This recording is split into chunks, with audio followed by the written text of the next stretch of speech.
Hey, this goes out to all my dream chasers out there. Hey, Salt Lake City, stand up with me one time and rock with a nigga. I know it's all over now. I hope you think about me. I hope you think about me.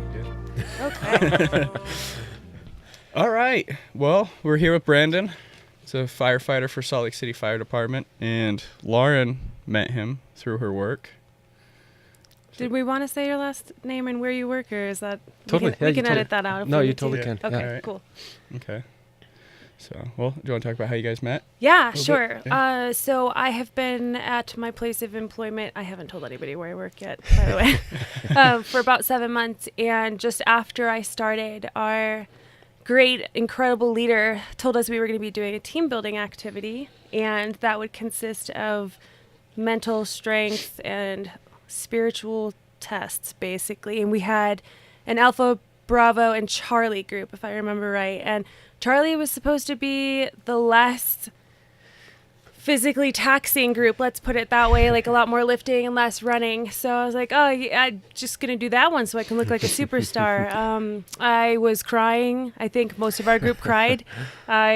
We had one person that almost had an asthma attack. And no, but it was great. And I was so touched by the experience that I talked to Brandon afterward, and I knew that he had to come on our podcast. So here we are, and I'm very excited to have you here. So thank you for coming.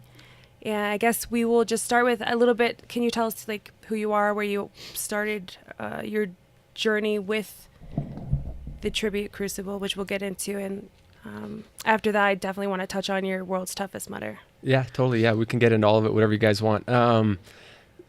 Thanks for the intro, and going back into that event. It was my first time we'd kind of spun off and did a little mini Tribute Crucible. You know, Hobie kind of just threw it at me, I think the week prior. Say, hey, can you come handle Oh, no kidding. our guys for 3 hours? You know, it just last minute, we'll throw something together, help them out. Like, yeah, let's do it. Why not? And so kind of like the podcast, right? Falling forward. I was definitely just falling and just trying to catch myself with each step. Like, okay, how am I going to do this? The gear, the equipment, my message, right? So I kind of had to take our 32-hour experience and whittle it down to, what do we have? A couple hours, two and a half hours, basically. And still hit everybody right physically, which the whole purpose of the Tribute Crucible, and we'll get into it, is basically enough physical to basically open everybody up emotionally to our tribute. And I like you said, everybody's crying at the end, right? As we hit the mark, like everybody, we broke them down just enough physically that all those kind of walls and barriers that people had put up, they had shed them and were able to just expose themselves to the message and to each other. Like, you guys had employees from all over the world there that I don't know how many of them you actually knew personally prior to that event, or had worked closely with, right? So strangers, it's not easy to open up to strangers, and to see everybody do that. I mean, that's what I walk away from, right? Is being able to touch people in that manner was just super cool and exciting, and a great way to meet you and meet everybody else that was part of that program. And even though you guys were choosing the less physically demanding one, I think you chose the more emotionally demanding one.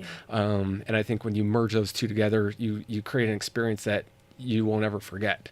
And so that kind of rolls me right into the Tribute Crucible. And I think if you want to talk about the Tribute Crucible, we kind of got to go back a few years, just kind of more into myself a little bit, if you guys are cool with that. Yeah. I'm probably going to cry too. So once you start talking about it, but that's great. It's more drama for the show. And that's the thing, right? Once you have those moments and you share those things and you feel those things, it's hard to suppress them when you think about it. And you always have that as not a crutch, but something to lean on in times that are difficult, right? You have this just kind of well that you can just kind of drink out of.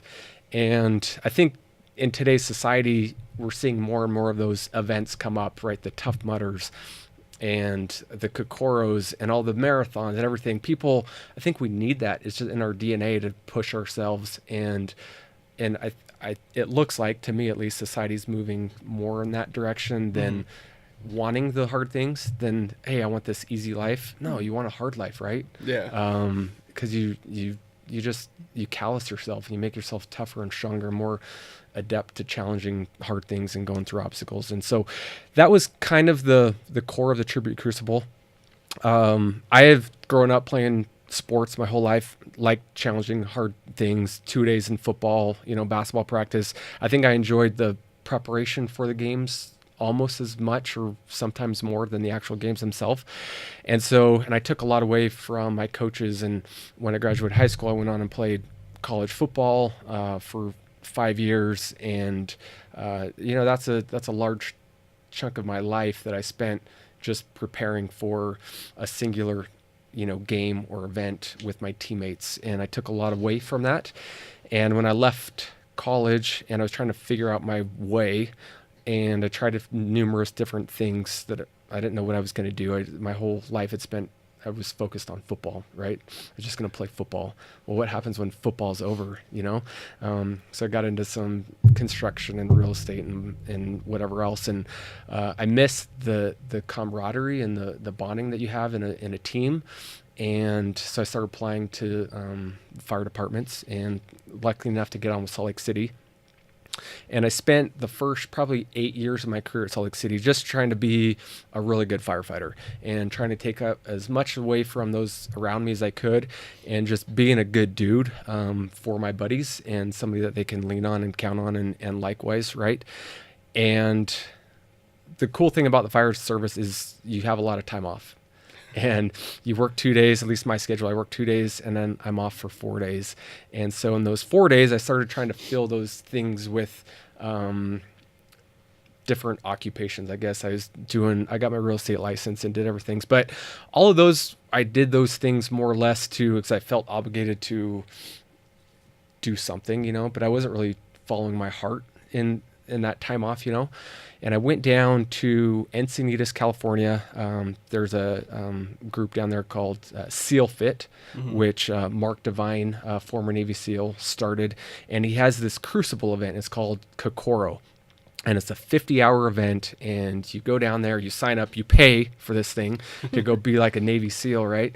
So I went down there, spent 50 hours with the Navy SEALs, no sleep for 2 days, and just basically trying to beat you down physically to see if you have what it takes to make it through. And that was a springboard for me to kind of come back and utilize all the things I feel like I had learned through the years and create something up here in Utah. Because as you guys know, this Utah landscape is awesome. You got the hills and the lakes and the rivers. And for me, it was just a classroom to test people in. Yeah. And so that's kind of the genesis up to the point of just thinking and starting the creation of the Tribute Crucible. And so I wanted to create something that was physically demanding, but there needed to be more to it. I didn't just want to beat people down. Like anybody could show up and put you through a workout, right? Yeah. Until you can't do push-ups anymore. Like that's kind of easy. But can you take people from a beginning and take them on this journey, right, with an end that they can look back on, and the relationships they've made and the takeaways that they have and the lessons learned, and really use it as one of those things that you can draw from, that well that you can drink from later on. And so I started just thinking, like, what do I know? What is it about my career? What else that I could take the physical, but then add this deep meaning to it? And for me as a firefighter, there was nothing more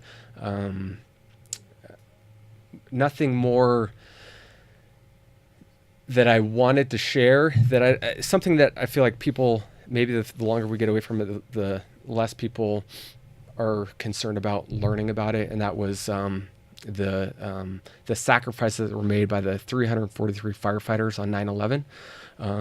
So in 2001, 343 firefighters ran up those towers, and they didn't know what was going to happen that day, right? They were prepared, they were ready, they were willing and able to place themselves in harm's way to basically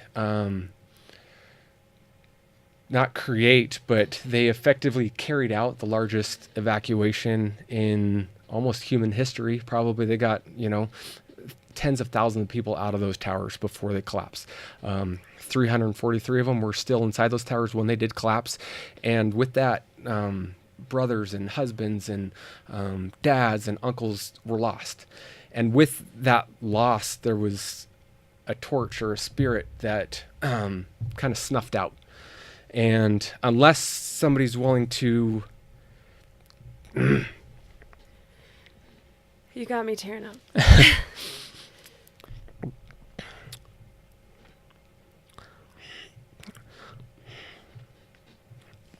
You'd think after 3 years, you'd be used to talking about it, Never. But every time I talk about it, you think about the impact of the loss. And I put myself in the shoes of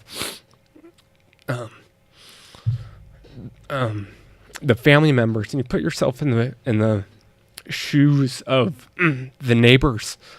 And I just think my own wife and my own kids, what's the legacy I'm going to leave behind? What's the legacy, that we're all going to leave behind? Because someday, we may not all be in the Twin Towers when it ends, but we're going to be somewhere. And so what have we done to just push society forward a little bit? And their willingness to sacrifice themselves for the greater good of everybody, right? So I feel like it's kind of been my personal mission, or I wrote this the other day, my little crusade to carry their spirit forward and pass that torch on, and we can pick that torch up, and it hasn't been snuffed out, right? It's still there. It's just waiting for somebody to pick up and share their message. And so that's what we do. We take people through 32 hours of sharing this message of sacrifice and love, and not just what it means to be a firefighter, but it's more of a story about the human spirit. I think it's within each of us, and you don't have to be a first responder. You don't have to be military. You don't have to be police to have those desires within you. And I think for the most part, most everybody carries that within them. And so just trying to share that message and take them from start to finish on that journey. And it's been probably the most rewarding thing I've done up until this point, as far as just the effects of sharing that with people. And it's been awesome. I love it. How did you choose characters? Is not the right word, but Yeah. I know we'll probably get into the details, or if we can, if you're Totally. Yeah. comfortable sharing that. How did you choose the firefighters that you settled on? Right. Yeah. So it's just been for me a research project, basically. I was like most everybody else. Every 9/11, we would have the TV stations would play the memorials or whatever, right? And there'd be extra emphasis on whatever baseball game is being played that night, but other than that, the other 364 days out of the year, it just kind of gets washed over in my mind. And so I had to research all these guys, and there's a lot of guys and a lot of stories, and so a lot of it was just searching and going through all the names and trying to find as much information I could about the guys. And a lot of them, they have news articles written about them, the legacies that they left behind and the impact. And so just trying to take those messages of what was written and condensing it down in a version that we can share with people and give them something to take away with. So whoever comes into the Crucible event, just like your event that you did, they get a name badge that they put on the back of their rucksack. And for the Tribute Crucible, everybody gets a backpack or a rucksack, and they have to they've got a big pile of sandbags, and they got to pick a sandbag size that they feel that they can carry that will still challenge them but not defeat them, right? So you kind of got to be a little bit smart about it. And that sandbag represents the individual that you're carrying and that you're doing this event for. And so you put the name tag on your backpack, and then you put your sandbag in, and you carry him with you throughout the entire event. And then at some point during the event, we give everybody the bio of that individual. So they get to read about that person, of who they're carrying, their family members, where they were, what they were doing on 9/11, kind of just about them, and hopefully give them a piece of that individual to carry on much past the event itself. Yeah, I know. I personally still have my letter, and I let him read it when I got home that night, and I'm pretty sure your eyes glassed up too. I Do did. you remember who you had? I had Buka. Oh yeah, a stud, right? He, from my knowledge of what I've read, the only guy to have climbed every step all the way up to the top. Palmer, Ariel Palmer, he actually fixed some elevators and made it up to like the 44th floor, and then made it to the top. But Buka went all the way bottom to top. And he had prepared himself for that moment. Like, he was a marathoner, and he was a active guy, and he was constantly Survived at that training and all the 15-story falls. fall, Exactly, yeah. right? Like, he was ready for that moment, and he seized it, and he got to a position where he could help people. And I mean, what more could you ask for? So during the 32 hours, as you had mentioned, ours was just a super brief segment of what you put everyone else through. Do you sleep at all? What other physical activities are they going through? Do they have any more mental tests? I remember we had to write some letters that were kind of about someone that has touched us, and we've carried on through the rest of our life. So what else goes into kind of the larger, the real tribute? Yeah, totally. So it's 32 hours, give or take an hour or two, and no sleeping. We go from start to finish, no sleeping, and for some people that's obviously a challenge, right? And we have, the goal is the journey, right? And so we try to take people from point A to point B, but within, it's not just a linear line. Like, we have different breakout sessions. So we bring in outside coaches to teach different aspects within the Tribute Crucible. And so our motto is always remember, always ready. Obviously, always remember with what we're doing. Always ready, those guys, they prepared themselves to run up those towers. It didn't matter where they were, what they were doing. They were going to go. And there's countless stories of guys coming in off duty to make it and run up those towers. And so we try to prepare ourselves to be in any situation.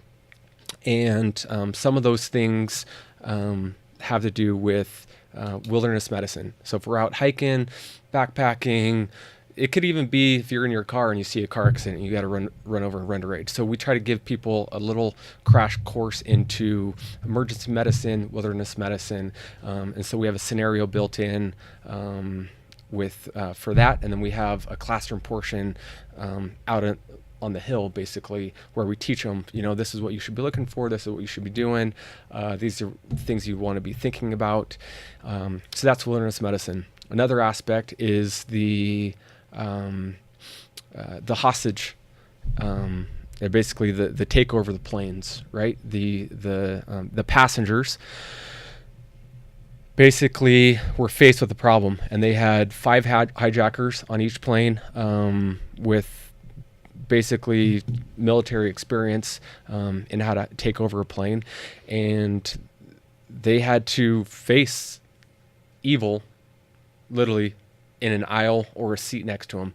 And it kind of goes back to our lives too. You don't know when your life is going to cross paths with that evil. I mean, it doesn't have to be on a plane. It doesn't have to be a hijacker. That evil persists everywhere.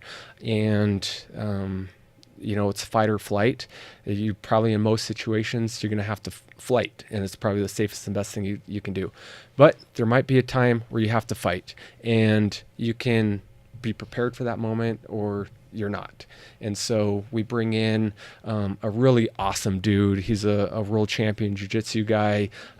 He teaches self-defense to Navy SEALs, have been contracted out with the military.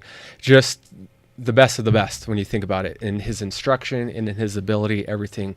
And he gives a 2-hour crash course in just basically the fundamentals, the beginnings of that self-defense, fight or flight situation, and how to be able to handle yourself. And so it's just kind of an introductory class to give people kind of an eye-opening experience. Like, hey, I should probably go home and learn a few techniques just in case. You just never know. And so wilderness medicine, we have our hand-to-hand combat, and then we have a weapons training class. And we bring in, we have an expert within the fire department who's also crossover with SWAT team with Salt Lake City PD. And yeah, he's awesome, man. He's like the dude that is one of the most respected dudes on our department. He's a heavy rescue expert, written textbooks, flies all over the country. Just whatever he puts his mind to, he's literally 1% at it. And so he comes in and he teaches a 3-hour course on weapons and basically working in a team, room clearance, hostage shakedown, fun stuff, but it kind of gives you a few little snippets to build off of when you go away too. So those are kind of our breakout sessions that we take them through. And then there's obviously quite a bit of PT. We do a big ruck hike, and then we have everything we do. There's a why behind it. And so every segment, there's a purpose. And I'll give you one example. At 4 a.m. in the morning, we have 102 minutes. So from the time the first plane hit the North Tower to the time that the North Tower collapsed, the South Tower got hit second, but actually collapsed first, was 102 minutes. And so the time that those guys were working, we go out and we load everybody up and we go on a hike for 102 minutes, and everybody's carrying a sandbag, logs, whatever it is, and we're working for those 102 minutes, and we're basically kind of paying tribute to that work period of those guys willing to work in the towers for that long. And so that's 4 a.m. You see the sunrise at 6 a.m. Afterwards. It's a pretty special time, and everybody's pretty worn down by that time. We still have a half a day of things to go, which includes some water things. We're on Deer Creek. So it takes place up at Wasatch Mountain State Park for anybody that's listening is in Utah. Okay. The backdrop is Wasatch Mountain State Park. You've got Deer Creek right there. You've got Mount Timpanogos. You've got the backside of Deer Valley, just that whole kind of skyline. And then with the lake, it's just beautiful. And then in the fall, which is when we do it this year, September 7th and 8th, the leaves are changing. It's getting crisp and stuff. It's just awesome. Are you hoping to kind of expand it outside of Utah at any point? Has anybody maybe even contacted you to kind of set up some more satellite projects, I guess? No, I've had some interest, people asking if, hey, do you have one of these events in Atlanta? No, right now, with how in depth and how involved it is with the terrain and the coaches and the breakout sessions and the equipment. Right now, I'm literally capable of doing it here. Yeah. And is it just you, essentially? I mean, I know you've got a team that helps you carry it out, but you created, founded, and made all of these decisions, right? Yeah. And it's been fun. It's been, kind of like my little baby that I've kind of grown to this point. It's year number 3. And it's just so much work, and it takes so many people volunteering and helping and sacrificing their time. Right now, to think of like going out of state and doing it would be tough, but maybe we can do little things like we did for your event, and that's a lot more manageable than our 32-hour event. And I see the 32-hour event, is more of like a destination event for people to come in and do, as opposed to us traveling and doing it somewhere else. That's what I was going to ask. Well, first, how many participants do you usually have? And then second, are they from all over the nation, the world? Yeah, so I'd like to say the world. We're not quite there yet. But the participant base has mainly been Utah right now because we're young, we're growing. We've had a few from out of state come in for it, which has been cool. Year 2, we had out of staters. Year 1, it was all invite only. I just brought in 10 people. Hey, come see what this thing is. I don't know if it's going to be impactful to you or not, but I think I've got something cool, but just come do it. So took 10 people through it. They loved it. Went on to year 2, started marketing it out, telling people about it. We had 16 people do it this past year, which was awesome. And right now, I'm capping it at 20. So just trying to keep it small, intimate, almost familial, right? The people that you start with and the people you end with really become like brothers and sisters by the end. When you go through something like that, it's hard not to have that sort of relationship growth with somebody. And so I like the 20 right now. Maybe in the future expand to 30, but for now it's 20. And it's once a year. It's September. It's the weekend closest to September 11th, and so this year September 7th and 8th. And usually how it works out is it's the weekend after Labor Day. And with that being said, what I would like to do in the future is we have our 9/11 tribute in the fall, and maybe create a tribute for each quarter and pay tribute to some other people or events, entities, something, and have one every quarter and build it out that way, as opposed to trying to multiply the 9/11 event. I think it's so special and unique and in what it is, that to make that throughout the year, I think it would do it a disservice.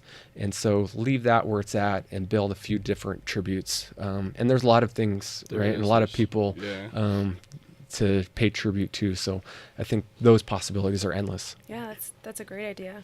Do you have you opened registration yet for this year? So I have been kind of teasing at it, but I haven't. The plan is to do it this week.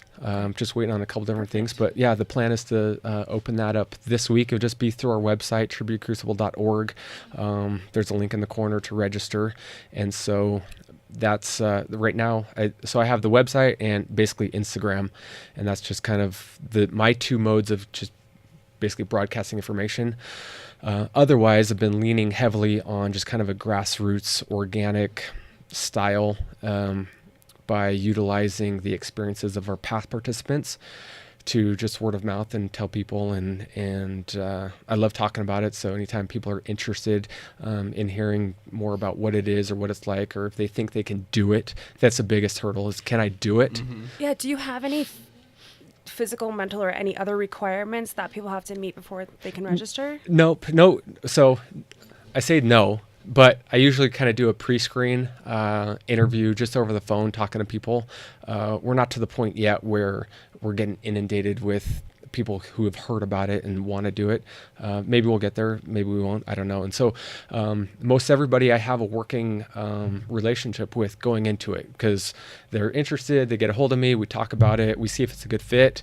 And within that conversation, I always ask them about usually their fitness, their prior training, where they're at. And hopefully if there's enough time and they're not quite where I think they need to be, we can put a little plan in place to get them there. And for the most part, everybody has been awesome. And they've come in well-trained, ready. It's one of those things that scares you, right? It's like a marathon. You're not going to sign up for a marathon and not do anything until the day. Unless you're you, of course. And we'll get into that later. And even then, I think the human body is so incredible. You could will yourself across the finish line, But do you want to will yourself across the finish line, or do you want to finish, with your head up and ecstatic and celebratory? And so most people, they want to train for it, and it gives them a good excuse to go train, and they don't want to be the weak link in the group, because there's no individual efforts. You're not going to be asked to go do anything on your own. You're within the group, you're within the team, and there's a lot of people relying on you to carry your weight and do your part. And if you don't come in ready, right, you're going to be that weak link, and you're going to hold your teammates up, and you're going to be that guy, and you don't want to be that guy. Yeah. Yeah. Honestly, did you just see the interview with David Goggins on Joe Rogan's podcast? Man, I feel like I have that interview on replay in my head for the last week. Oh yeah, me too. I've watched it twice so far, and that's exactly it. I mean, he ran that 24-hour with no training prior, just using the elliptical. Is that insane? Elliptical and basically a bodybuilder. So you take a bodybuilder and put him on a track and run 100 miles. Yeah, I think he made 70 miles in 24 hours. Jeez. On a track, yeah. If I remember correctly. Well, he did 70 in like 17 or 18 hours, and his body was basically quitting. He sat down. He was literally peeing blood. He was incontinent. His body was shutting down. Yeah. And he's like, I've given everything I can give. I've got nothing left. And then he stood up. He took a couple steps. It's like the most excruciating pain he's been in his entire life. And yet he cranked out 31 more miles after that. That's right. Yeah. And so your body is capable of so much, and and people through the test of time have proven that. And that this latest example of Goggins is unbelievable. Oh, it is. It is. He's incredible and inspiring to us, right? Like we all basically have the same DNA, and right, we are capable. Yeah, all of us are. No, we are. And he was. I think he said. How much did he say he weighed? Up until that point. Well, he was like 240. I think it was like mid 200s. Yeah, and all he did was 20 minutes on the elliptical and did it. What kind of spawned that idea in him? So there's the Marcus Luttrell. Lone survivor. Lone survivor.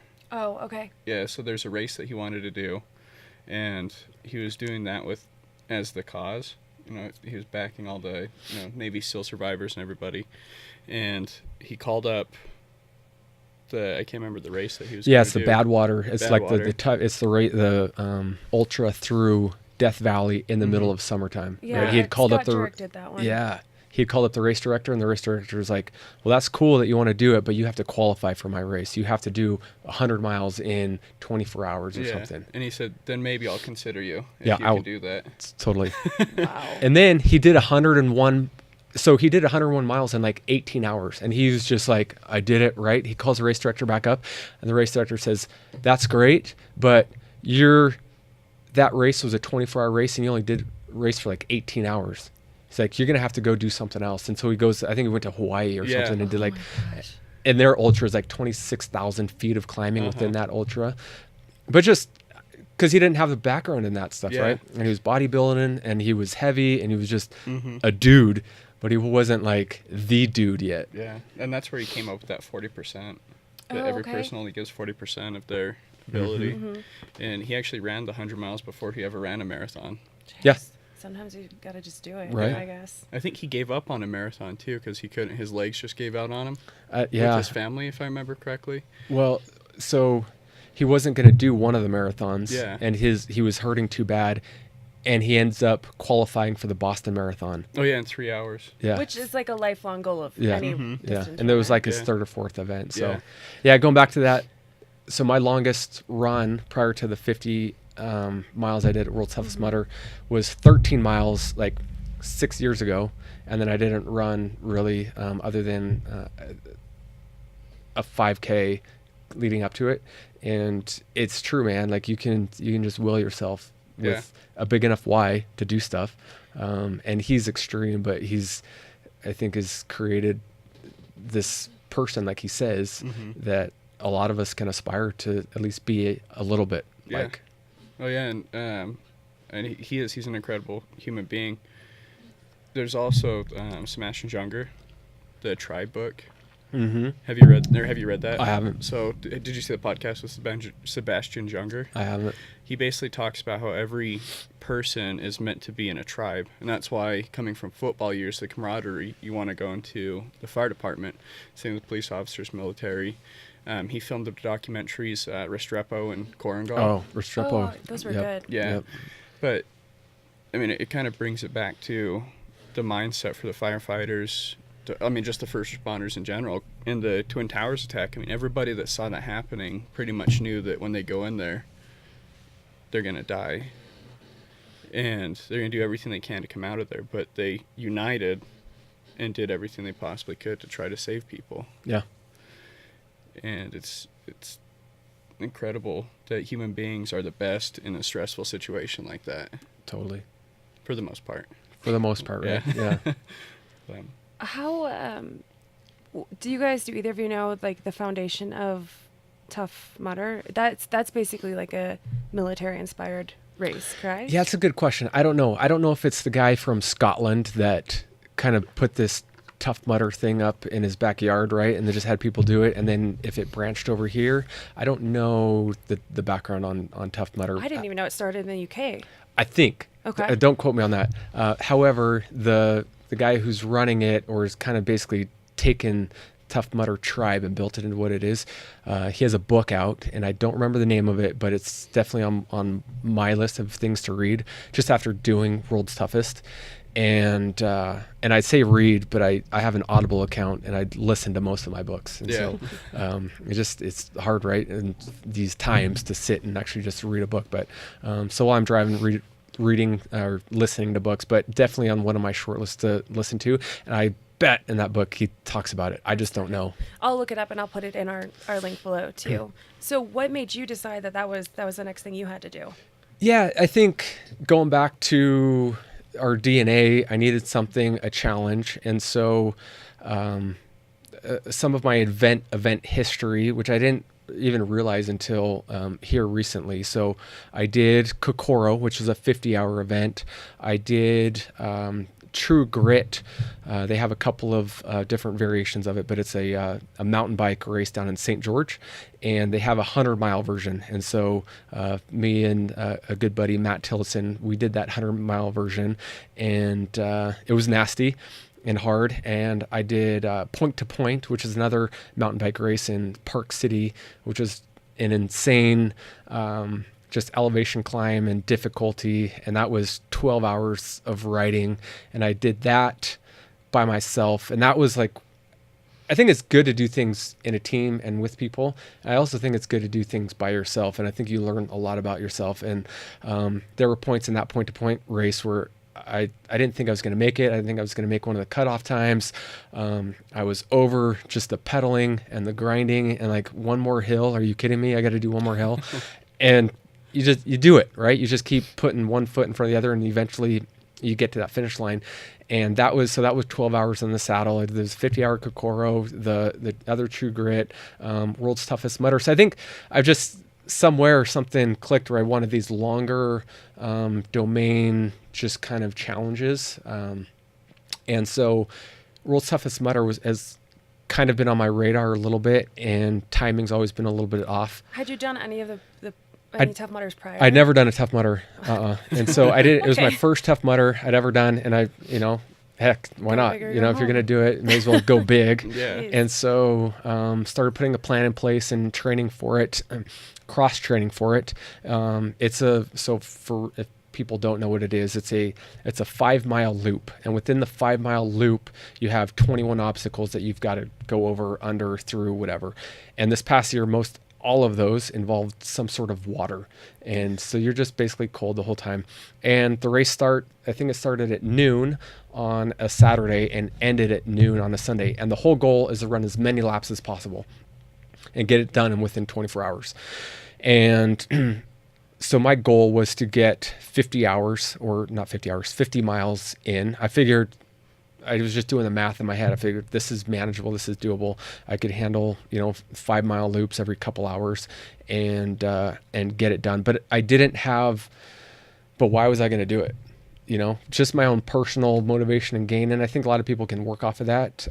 For me, I've just learned that I've got too many other things going to carve out my own time and my own space just to do some of those things. And so I wanted to pay tribute to some people to do the race for. And much like the Tribute Crucible, these are people whose torch may be lying on the ground and I need to pick up a little bit and share their message for. And so most of the people were people that I had known personally that I was going to dedicate a lap to each of them. Whether they were going through something trying right now, whether they had faced the challenge and had left behind a legacy or something to that effect, those are the people that I was going to race for. And so that was my motivation. And so I used those 10, each lap was for somebody. I used the opportunity to read about each person prior to each lap. And so I'd come in for my lap, I'd sit down. I had all my papers lined out. I had already put together. I'd read about the person. I was just doing this on Facebook Live, to the 7 people that were following me. But and I just try to share the message of these people and what they were going through, and hopefully inspire other people that may have been listening and or reading, the blog later about what they could take away from them. And so these were not people that you were familiar with before. So a lot of them had crossed paths in my life at times, and other people were nominated by other people. So it's kind of a little mix of both. Cool.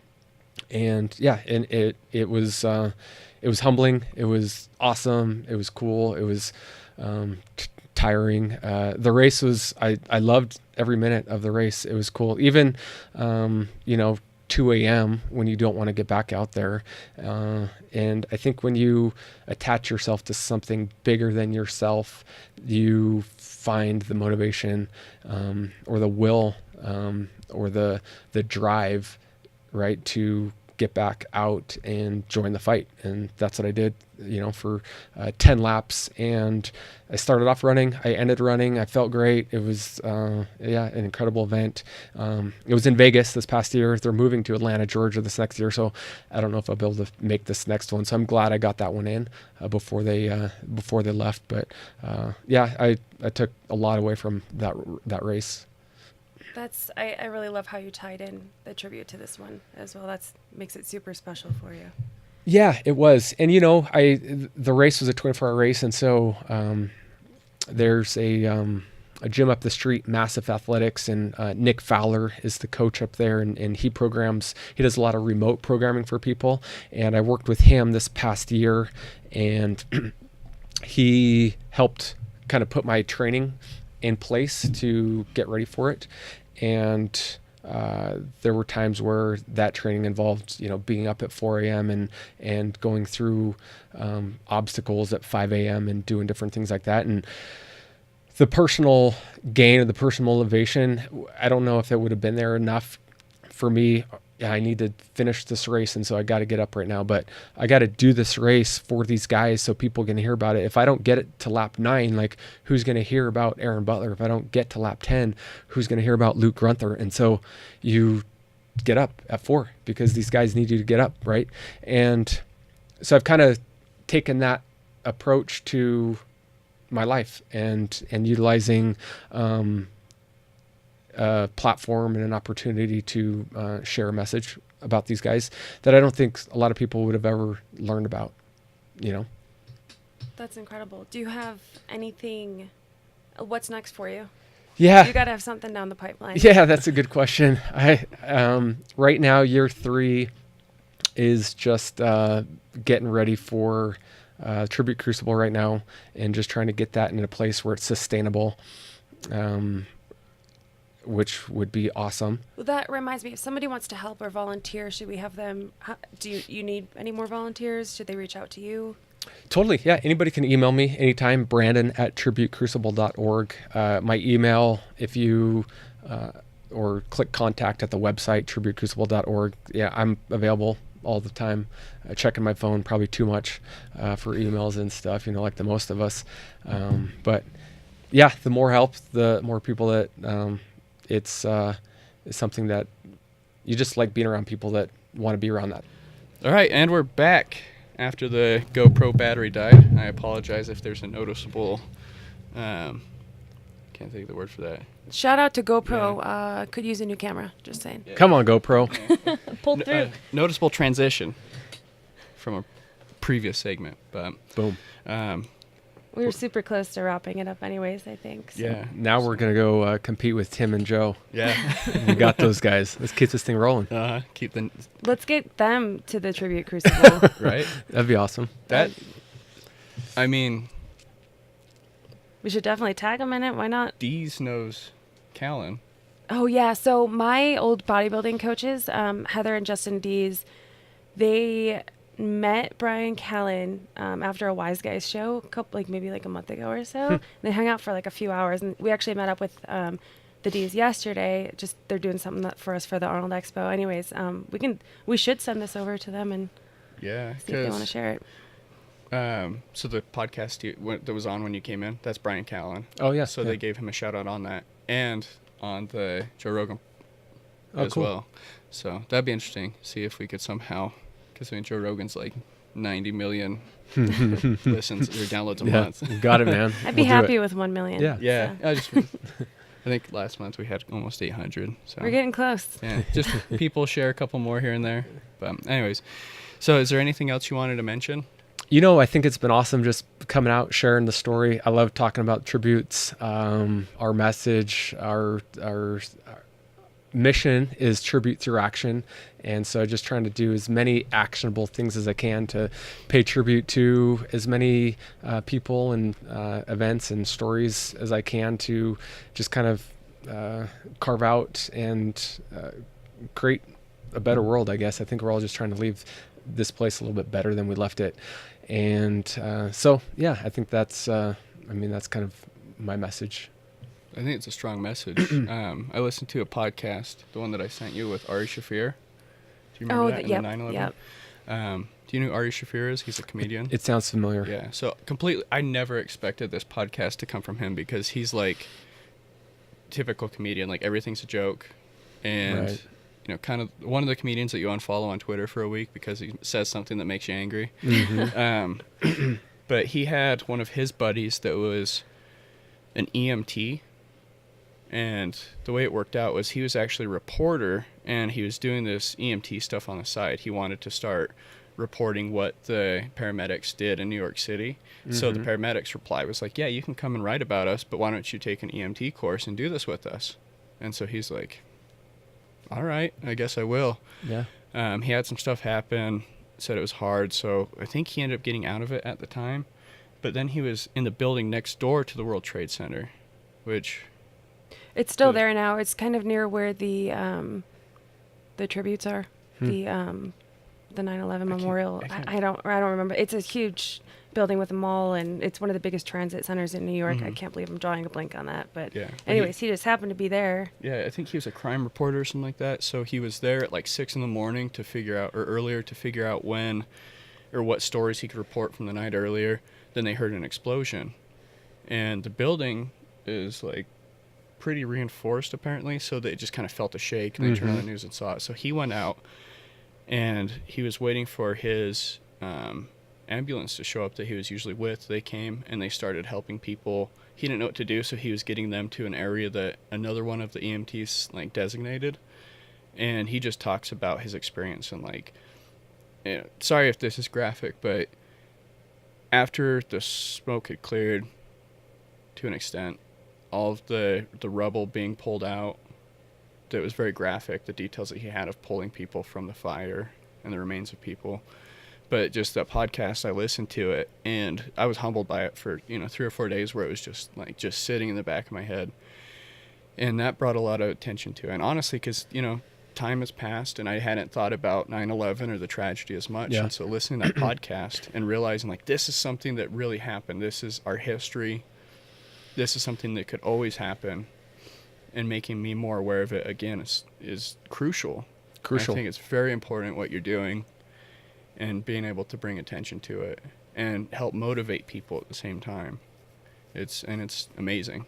Yeah, I appreciate it, man. It's and I think in our line of work, we're the people that sign up to be firefighters or military or policemen, right? They kind of have this persona about them, this exterior skin of toughness, I guess. But we're all people, and everybody's affected by something. And so, Ten's house, which is right across from the towers, they're the closest responding unit to the towers. And so, on 9/11, towers gets hit. So the first airline hits, 10,000 gallons of jet fuel carry through the building, create an explosion, but it also travels down the elevator shaft, blows out the lobby doors on the first floor, and basically incinerates everybody on the first floor of the tower. We're talking 88 floors down into the lobby, incinerates them, people on fire, blown out. So when they open their door, black smoke, paper, they had to drive over bodies just to travel across the street within minutes of the explosion, right? And they sign up for that job, but those things carry with those guys forever, right? You can't just forget about that stuff. And so when you sign up for those jobs, I think a lot of times the public persona is, oh, those guys can handle it, and a lot of guys can't. And so PTSD and mental health is a big issue within the fire service right now, especially our department. There's a high suicide rate amongst firefighters, police officers, and I think guys, you just carry that baggage around, right? Until eventually everything else in your life, and then you compile the stuff that you can't get away from. I think some guys, it's just a lot easier to end it than to live with it. And so there was numerous issues, I think, within FDNY, the guys just having to go back and work the rubble pile and pulling their guys out and having no breaks, and like that just takes its toll, you know? Yeah. And I think just being more aware of those things and of those guys and of what they're doing and why they're doing it and what they have signed up for is, I think could help a lot of those guys out a lot as well. Oh yeah. And I mean, fortunately, people are being more aware of the cumulative PTSD is what they're calling it now. I mean, I wouldn't say that exact same thing for the Twin Towers, because that was a lot at once. Yeah. Rather than little things or major things over the years. But the one thing people don't realize too is all of the long-term effects of the Twin Tower attacks, all the respiratory issues, the cancers that are going to be coming about in the next 10 to 15 years. Well, already have taken place. Yeah.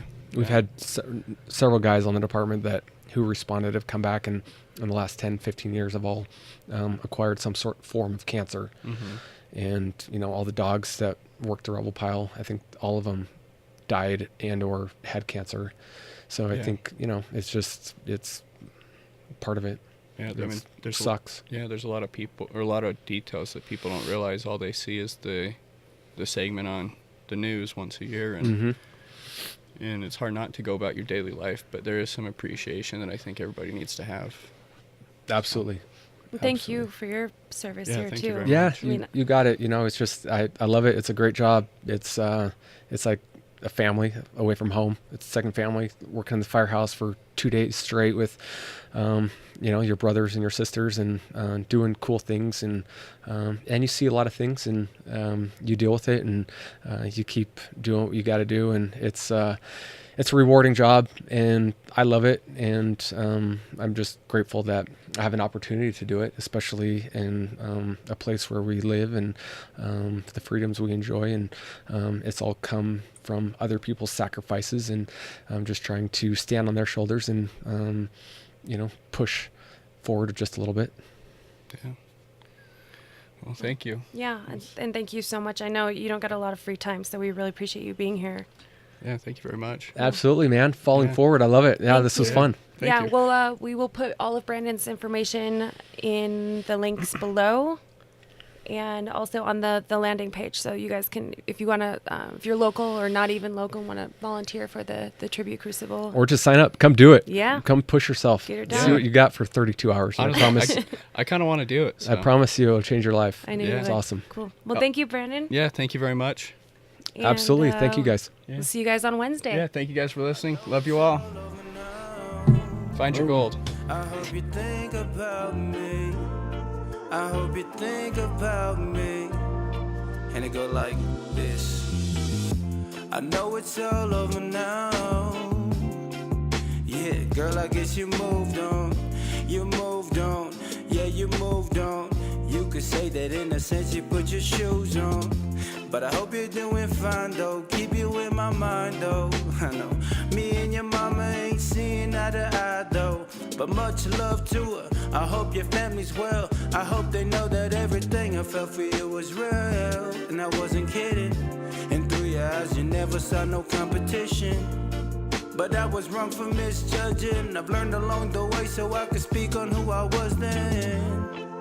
And I see you found the right one. I hope he treats you like I would've liked to. I know you're doing good these days. I pray I get this off my chest so these feelings can fade. I'm saying, I know it's all over now. But if you think about me, don't think about me. No, I know it's all over now. But if you think about me, don't think about me. See, I had broken many hearts in my past time, and I done took a couple L's in my last life. And love wasn't meant for me and my last girl. I let the past be the past, that's a past world. But I'm on to bigger and better things now. Like if I grab the mic, I'm going off. I'ma rock the whole crowd. I pray that y'all is really feeling me and know that I'm strong, because these demons ain't killing me, and they ain't killing me because they ain't feeling me. I speak what's in my heart and I say the things that's real to me. I'm dream chasing and I hope that y'all rock with me. I'm headed to the top of Salt Lake City, come with me. I know it's all over now, but if you think about me, don't think about me, no. I know my show is over now,